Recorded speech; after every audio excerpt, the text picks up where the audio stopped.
Hello friends, welcome back to my Times YouTube channel. PGCET 2024 MTech MBA MCA MR ಕೋರ್ಸಸ್ನ counselling ಅಪ್ಡೇಟ್ಗಾದರೆ ಸ್ವಾಗತ. So ಇವತ್ತಿನ ವೀಡಿಯೋದಲ್ಲಿ ನಾನು ನಿಮಗೆ PGCET 2024 post schedule of first round allotment ವೇಳಾಪಟ್ಟಿನಾದರೆ ಎಕ್ಸ್ಪ್ಲೇನ್ ಮಾಡ್ತೀನಿ. ಸೊ ಬನ್ನಿ ಯಾವ ರೀತಿಯಾಗಿದೆ ನಮ್ಮ ವೇಳಾಪಟ್ಟಿ ಅಂತ ಆದರೆ ನೋಡೋಣ.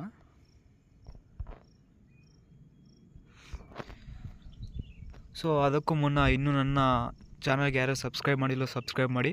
ಸೊ ಹಾಗೆ ವಿಡಿಯೋ ಏನಾದರೂ ಇನ್ಫಾರ್ಮೇಟಿವ್ ಅನಿಸಿದ್ರೆ ನನ್ನ ವೀಡಿಯೋಗಾದರೆ ಒಂದು ಲೈಕ್ ಆದರೆ ಕೊಡಿ. ಸೊ ಬನ್ನಿ ವಿಡಿಯೋ ಆದರೆ ಕಂಟಿನ್ಯೂ ಮಾಡೋಣ. ಸೊ ನೀವಾದರೆ ನೋಡ್ಬೋದು admission to MBA MCA ME MTech MR courses ಅಂತ ಮೊದಲನೇ ಸುತ್ತಿನ ಸೀಟ್ ಹಂಚಿಕೆ ಪ್ರಕಟಣೆ ನಂತರ ವೇಳಾಪಟ್ಟಿ PGCET 2024 ಅದೇ after publication of first one seat allotment post schedule.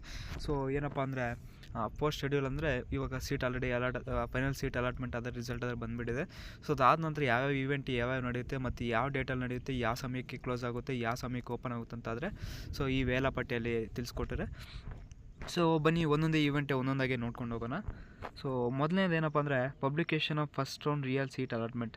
So ಮೊದಲನೇ ಸುತ್ತಿನ ಸೀಟ್ ಅಲಾಟ್ಮೆಂಟ್ ಆದರೆ 15ನೇ ತಾರೀಕು ರಾತ್ರಿ 8 ಗಂಟೆಗಾದರೆ ಬಿಟ್ಟವ್ರೆ. ಸೊ ಆಲ್ರೆಡಿ ನೀವು ಅದೇ ಚೆಕ್ ಮಾಡ್ಕೊಂಡಿದ್ದೀರಾ, ಯಾರ್ಯಾರು ಯಾವ್ದು ಅಲಾಟ್ ಆಗಿದೆ ಅಂತಂದರೆ ಚೆಕ್ ಮಾಡ್ಕೊಂಡಿದ್ದೀರಾ. ಸೊ ಎರಡನೇ ಇವೆಂಟ್ ಏನಪ್ಪ ಅಂದರೆ exercising of choice by the seat allotted candidates in consultation with their parents. So ಅಂದರೆ ಎರಡನೇದೇನಪ್ಪ ಅಂದರೆ exercising choices by the seat allotted candidates in consultation with their parents. So ಏನಪ್ಪ ಅಂದರೆ ಆಲ್ರೆಡಿ ಸೀಟ್ ಅಲಾಟ್ ಆಗಿರ್ತದ. So seat allot ಆಗಿರೋರು choice entry ಮಾಡಬೇಕು, ಇಲ್ಲದೇ ಇರೋರಿಗೂ second ರೌಂಡ್ಗೆ ಹೋಗ್ಬೇಕಂದ್ರೂ choice ಆದರೆ ಕೊಡ್ಬೋದು. ಅವ್ರಿಗೆ ಅದು ಸಿಕ್ಕಿರಲ್ಲ, ಬಟ್ ಆದ್ರೂ ಅವ್ರಿಗೆ ಏನಾದರೂ ಎಂಟ್ರಿ ಮಾಡಬೇಕಾಗಿರ್ತದೆ. ಸೊ ಸೀಟ್ ಅಲಾಟ್ ಆಗಿರೋರು ಯಾವ ರೀತಿಯಾಗಿ ಚಾಯ್ಸ್ ಮಾಡಬೇಕಂದಪ್ಪ ಅಂದರೆ ಸೊ ನಿಮ್ಗೆ ಅದು ಚಾಯ್ಸಸ್ 4 ಚಾಯ್ಸಸ್ ಆದರೆ ಬರುತ್ತೆ. ಸೊ 1 2 3 4 ಅಂತ ಚಾಯ್ಸ್ ಇರುತ್ತೆ. ಸೊ ಇದನ್ನು ನೀವು ನಿಮ್ಮ ಪೇರೆಂಟ್ಸ್ ಜೊತೆ ಚರ್ಚೆ ಮಾಡಿಬಿಟ್ಟು ಡಿಸಿಷನ್ ತೊಗೊಬಿಟ್ಟು ಸೊ ಕೊಡಬೇಕಾಗಿರ್ತದೆ.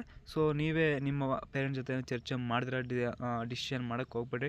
ಸೊ ಒಂದು ಸತಿ ಒಂದೇ ಚಾಯ್ಸನ್ನು ಕೊಟ್ಬಿಟ್ರೆ ಒಂದೊಂದು ಸತಿ ನೀವಾದರೆ ಕೌನ್ಸ್ಲಿಂಗ್ ಏನಾದರೆ ಹೊರ ಹೋಗ್ಬೇಕಾಗಿರ್ತದೆ. ಸೊ ಎಕ್ಸಿಟ್ ಆದರೆ ಆಗಬೇಕಾಗಿರ್ತದೆ. ಸೊ ಹಾಗಾಗಿ ನೀವು ಆದಷ್ಟು ನಿಮ್ಮ ಪೇರೆಂಟ್ಸ್ ಜೊತೆ ಚರ್ಚೆ ಮಾಡಿ ಒಂದಿಷ್ಟು ಎಲ್ಲ ಹೇಳಿ ಕೇಳಿ ಮಾಡಿ. ಸೊ ಅದಕ್ಕೆ ಯಾವಾಗಪ್ಪ ಲಾಸ್ಟ್ ಡೇಟ್ ಅಂದರೆ ಸೊ 19ನೇ ತಾರೀಕು ರಾತ್ರಿ 12 ಗಂಟೆ ತನಕ ಆದರೆ ಟೈಮ್ ಇರುತ್ತದೆ ನಿಮ್ಮ ಚಾಯ್ಸ್ನ ಆದರೆ ಎಕ್ಸೈಸ್ ಮಾಡೋಕ್ಕೆ. ಸೊ ಯಾವಾಗ ಸ್ಟಾರ್ಟ್ ಆಗುತ್ತೆ ಅಂದರೆ 16ನೇ ತಾರೀಕು 11ನೇ ತಿಂಗಳು, ಅದೇ ನವಂಬರ್ ತಿಂಗಳಲ್ಲಿ. ಸೊ ಮಧ್ಯಾಹ್ನ 1 ಗಂಟೆಯಿಂದಲೇ ಸ್ಟಾರ್ಟ್ ಆಗುತ್ತದೆ. ಸೊ ಆಲ್ರೆಡಿ ಇವಾಗಾದರೆ ಸ್ಟಾರ್ಟ್ ಆಗಿದೆ ನಿಮ್ಮ ಚಾಯ್ಸ್ ಎಂಟ್ರಿ ಮಾಡೋಕ್ಕಾದ್ರೆ. ಸೊ ನೀವು ಅದನ್ನು ನೋಡ್ಕೊಳ್ಳಿ, ಡೇಟ್ಸ್ನ ಆದರೆ ಅಪ್ಡೇಟ್ ಮಾಡ್ಕೊತಾರೆ. ಸೊ ಆದಷ್ಟು ನೀವು KEI ವೆಬ್ಸೈಟ್ಗಾದರೆ ವಿಸಿಟ್ ಮಾಡ್ತಾರೆ. ಅವರೇನೋ ಸಡನ್ನಾಗಿ ಚೇಂಜ್ ಮಾಡ್ಬೋದು, ಇಲ್ಲಾಂದ್ರೆ ಅಪ್ಡೇಟ್ ಮಾಡ್ಬೋದು. ಸೊ ಮೂರನೇದೇನಪ್ಪ ಅಂದರೆ ಅದೇ ಚಾಯ್ಸ್ 1 ಚಾಯ್ಸ್ 2 ಆಯ್ಕೆ ಮಾಡಿದ ಅಭ್ಯರ್ಥಿಗಳು ಶುಲ್ಕ ಪಾವತಿ ಮಾಡೋದು. Payment of fees by the choice 1 choice 2 candidates. So ಅದೇ ಚಾಯ್ಸ್ 1 ಚಾಯ್ಸ್ 2 ಅಂದ್ರಪ್ಪ ಅಂದರೆ ಚಾಯ್ಸ್ 1 ಆದರೆ ಅಲಾಟ್ ಆಗಿರೋ ಸೀಟ್ ಆದರೆ ನಾನು ಸ್ಯಾಟಿಸ್ಫೈ ಆಗಿದೆ, ನಾನು ನೆಕ್ಸ್ಟ್ ಹೋಗಲ್ಲ ಅನ್ನೋರು ಆದರೆ ಫೀಸ್ ಕಟ್ಟಬೇಕಾಗಿರುತ್ತದೆ. ಸೊ ಚಾಯ್ಸ್ 2 ಕೊಟ್ಟಿರೋರು ನನಗೆ ಸ್ಯಾಟಿಸ್ಫೈ ಆಗಿದ್ದೀನಿ, ಬಟ್ ಆದರೆ ನೆಕ್ಸ್ಟ್ ರೌಂಡ್ಗೆ ಪಾರ್ಟಿಸಿಪೇಟ್ ಮಾಡ್ತೀನಿ, ಇನ್ನೂ ಬೆಟರ್ ಕಾಲೇಜ್ ಟ್ರೈ ಮಾಡ್ತೀನಿ ಅನ್ನೋರು ಫೀಸ್ ಕಟ್ಟಬೇಕಾಗಿರುತ್ತದೆ. ಸೊ ಅದಕ್ಕೆ ಯಾವಾಗಪ್ಪ ಲಾಸ್ಟ್ ಡೇಟ್ ಅಂದರೆ 20ನೇ ತಾರೀಕು ನವಂಬರ್ 2024 ಲಾಸ್ಟ್ ಡೇಟ್ ಆಗಿರುತ್ತದೆ. ಸೊ ಇದು ಯಾವಾಗಿಂದ ಸ್ಟಾರ್ಟಪ್ಪ ಅಂದರೆ 16ನೇ ತಾರೀಕಿಂದಲೇ, ಅದೇ ಇವತ್ತು ಮಧ್ಯಾಹ್ನ 1 ಗಂಟೆಯಿಂದ ಸ್ಟಾರ್ಟ್ ಆಗಿದೆ. ಸೊ ಯಾವಾಗ ಅದು banking hours and banking days ಅಂತಿದೆ ನೋಡಿ, ನೀವು ಯಾವ್ದಾದ್ರು ನೋಡ್ಬೋದು ಅಲ್ಲಿ. ಸೊ ಬ್ಯಾಂಕಿಂಗ್ ಅದೇ ಟೈಮಿಂಗ್ ಇರುತ್ತಲ್ಲ, ಬ್ಯಾಂಕ್ ಕ್ಲೋಸ್ ಆಗೋ ಟೈಮ್ವರೆಗೂ ನಿಮ್ಗೆ ಲಾಸ್ಟ್ ಇರುತ್ತದೆ. ಸೊ ಅಲ್ಲಾದರೆ ನೀವು ನೋಡ್ಬೋದು, ಅದು 20ನೇ ತಾರೀಕು ಕೊಟ್ಟಾರೆ ಅಂದರೆ ನಿಮಗೆ ನೈಟ್ವರೆಗೂ ಇರಲ್ಲ. ಸೊ ಬ್ಯಾಂಕ್ ಯಾವಾಗ ಕ್ಲೋಸ್ ಆಗುತ್ತೋ ಆವಾಗ ಅದೇ ಲಾಸ್ಟ್ ಇರುತ್ತದೆ. ಸೊ ಹಾಗೆ ಬನ್ನಿ 4ನೇ ಇವೆಂಟ್ ಏನಪ್ಪ ಅಂತ ನೋಡೋದಾದರೆ so last date for reporting at the allotted college choice 1 candidates only by downloading the admission order and along with the all the original as per verification slip. So 21/11/2024 before 5:30. ಅಂದರೆ choice 1 ಕೊಟ್ಟಿರ್ತಾಳಲ್ಲ, so ನಾನು satisfy ಆಗಿದ್ದೀನಿ, ನಾನು ಯಾವುದೇ ರೀತಿಯಾಗಿ next ರೌಂಡ್ಗೆ participate ಮಾಡಲ್ಲ, ನನಗೆ ಸಿಕ್ಕಿರೋ colleges ಸಾಕು, ಸೊ ನಾನು ಇದಕ್ಕೆ ನಾನು ಜಾಯ್ನ್ ಆಗ್ತೀನಿ ಅನ್ನೋರು ಚಾಯ್ಸ್ 1 ಆದರೆ ಕೊಡ್ತಾರೆ. ಸೊ ಚಾಯ್ಸ್ 1 ಕೊಟ್ಟಿರೋರಾದರೆ ಅವರು ಫೀಸ್ ಆದರೆ ಕಟ್ಟಬೇಕಾಗಿರ್ತದೆ. ಫೀಸ್ ಕಟ್ಬಿಟ್ಟು ಅಡ್ಮಿಷನ್ ಆರ್ಡ್ರನ್ನ ಡೌನ್ಲೋಡ್ ಮಾಡಬೇಕಾಗಿರ್ತದೆ.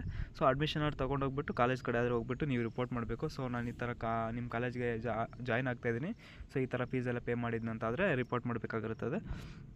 ಸೊ ಅಷ್ಟೇ ಫ್ರೆಂಡ್ಸ್, ಇದು PGCETನ ಪೋಸ್ಟ್ ಶೆಡ್ಯೂಲ್ ಆದರೆ ಈ ರೀತಿಯಾಗಿದೆ. ಸೊ ಇನ್ನೂ ಕೆಳಗಡೆ ಏನಾದ್ರು ನೋಡ್ಬೋದು, ಇನ್ನೂ ಕೆಲವೊಂದು ಏನೈತೆ. So no individual intimation will be sent candidates with the regard to the above schedule. So ಅದೇ ಯಾವುದೇ ವಿದ್ಯಾರ್ಥಿಗಾದರೆ ಇಂಡಿವಿಜುವಲ್ ಆಗಿ ಆದರೆ ನಾವು ಇಂಟಿಮೇಷನ್ ಆದರೆ ಮೆಸೇಜ್ ಆದರೆ ಕಳ್ಸೋಕ್ಕಾಗಲ್ಲ ಅಂತ KEI ಅವ್ರು ತಿಳಿಸೋರೆ. So candidate should compulsorily exercise the choice, otherwise candidates will not be consider for further out. So ಅದೇ ಹೇಳಿಲ್ವಾ ನಾನು, ಸೀಟ್ ಸಿಕ್ಕಿರೋರು ಚಾಯ್ಸ್ ಆದರೆ ಮಾಡಬೇಕು, ಸೀಟ್ ಸಿಗದೇ ಇರೋರು ಆದರೆ ಚಾಯ್ಸ್ ಆದರೆ ಮಾಡಬೇಕಾಗಿರುತ್ತೆ. ಸೊ ಸೊ ಚಾಯ್ಸ್ 1 ವಿದ್ಯಾರ್ಥಿಗಳಾದರೆ ಏನು ನೆಕ್ಸ್ಟ್ ರೌಂಡ್ ಹೋಗಂಗಿರಲ್ಲ. ಸೊ ಚಾಯ್ಸ್ 2 ಚಾಯ್ಸ್ 3 ಎರಡು ಚಾಯ್ಸ್ 2 ಚಾಯ್ಸ್ 3 ಅವರಾದರೆ ಹೋಗ್ಬೇಕಾಗಿರುತ್ತದೆ. ಸೊ ಚಾಯ್ಸ್ 4 ಅನ್ನೋರಾದರೆ ಅವರಾದರೆ ಕೌನ್ಸ್ಲಿಂಗಿಂದ ಎಕ್ಸಿಟ್ ಆಗಿಬಿಡ್ತಾರೆ. ಸೊ ಅವ್ರಿಗಾಗಿ ನೆಕ್ಸ್ಟ್ ರೌಂಡ್ ಏನು ಇರೋಲ್ಲ.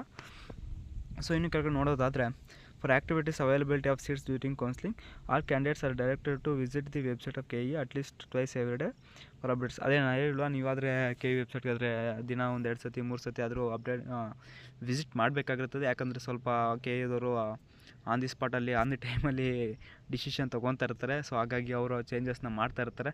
ಸೊ ಈ ಚೇಂಜಸ್ನ ಆದರೆ ನೀವು ತಿಳ್ಕೊಬೇಕಂದ್ರೆ, ಸೊ ಅಪ್ಡೇಟ್ ಆಗಿರಬೇಕಂದ್ರೆ ನೀವು ಕಂಪಲ್ಸರಿಯಾಗಿ ಡೈಲಿ ಆದರೆ ನಿಮ್ಮ KE ವೆಬ್ಸೈಟ್ಗೆ ಆದರೆ ವಿಸಿಟ್ ಮಾಡಬೇಕಾಗಿರ್ತದೆ. So thank you friends. ಇಷ್ಟ ಆದರೆ ನನ್ನ ವಿಡಿಯೋ ಆಗಿರ್ತದೆ. ಸೊ ವಿಡಿಯೋನ ಇನ್ಫಾರ್ಮೇಟಿವ್ ಅನಿಸಿದ್ರೆ ತಪ್ಪದೆ ನನ್ನ ವಿಡಿಯೋಗಾದರೆ ಲೈಕ್ ಮಾಡಿ. ಸೊ ಇನ್ನು ಯಾರು ಸಬ್ಸ್ಕ್ರೈಬ್ ಮಾಡಿಲ್ಲ ಅವರಾದ ನನ್ನ ಚಾನಲ್ಗಾದರೆ ಸಬ್ಸ್ಕ್ರೈಬ್ ಮಾಡಿ. So thank you friends.